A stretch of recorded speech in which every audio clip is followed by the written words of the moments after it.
Imagine a girl, 12 years old, sitting in front of a computer screen trying to learn how to make a granny square. Do you see it? Do you see the frustration in her face, trying to get it right? Do you see the desire to want to learn? What about her hands? Do you see her hands red and sore from holding the hook incorrectly? Many of us experience these type of things when we're learning something new, but the beauty in it is the light bulb effect when we finally master the skill. I speak of this girl hypothetically. I speak of her like she's not real, but in reality, she's me. I did this, and I wanted to learn to crochet to make a granny square blanket, and I did.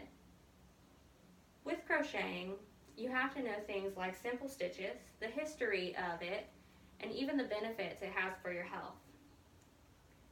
What you need initially in learning how to do a double crochet stitch are simple things. Initially, of course, yarn. You'll also need a hook or a variety of hooks. You'll also need scissors, a stitch counter, stitch markers, and yarn needles. Yarn needles come in metal and they also come in plastic. Sometimes you may need a pattern too to kind of guide you in what you're trying to do.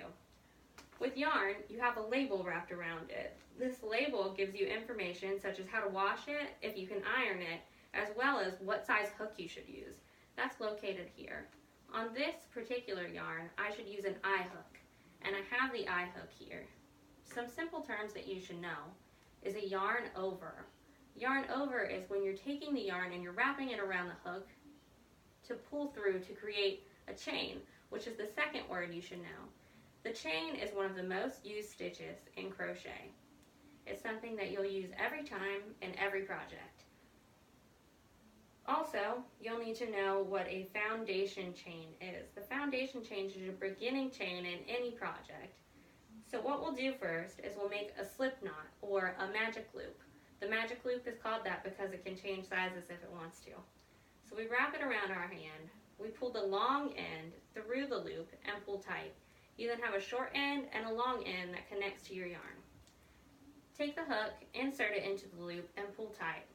You'll yarn over, pull through the loop, and continue to do this for 14 chains according to I taught myself how to crochet. Once you do 14 chains, you'll yarn over once again and go into the fourth chain from the hook. Go 1, 2, 3, and 4. Insert your hook into that chain, yarn over again and pull through. You'll have 3 loops on your chain. 1, 2, 3. Yarn over, pull through 2. Yarn over, pull through 2. And you've created your double crochet. Continue to do this throughout your chains and you've created a full length of double crochets. So, the history of crochet, or haken as they call it in Holland, was sometime created or discovered more so in or around the 16th century. They called it chain lace or they called it crochet lace.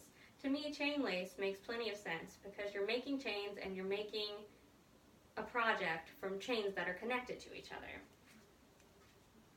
There's many benefits of this old lady hobby. They say that it helps with depression, that it helps with anxiety, and even insomnia. With depression, it increases your dopamine levels because you're doing something that makes you happy, therefore decreasing your depression. For anxiety, it's a distraction technique. You're doing something that's different from what you're anxious or worried about, therefore creating less anxiety. With insomnia, you are trying to do something that is calming you down and helping wind down your system. Do a simple pattern. It may help you sleep. Also, they say that doing crochet or making a crochet pattern helps decrease Alzheimer's by 30 to 50%, similar to how a crossword puzzle would. These things, in conclusion, are new things. They're hard. Things are hard to learn when they're new.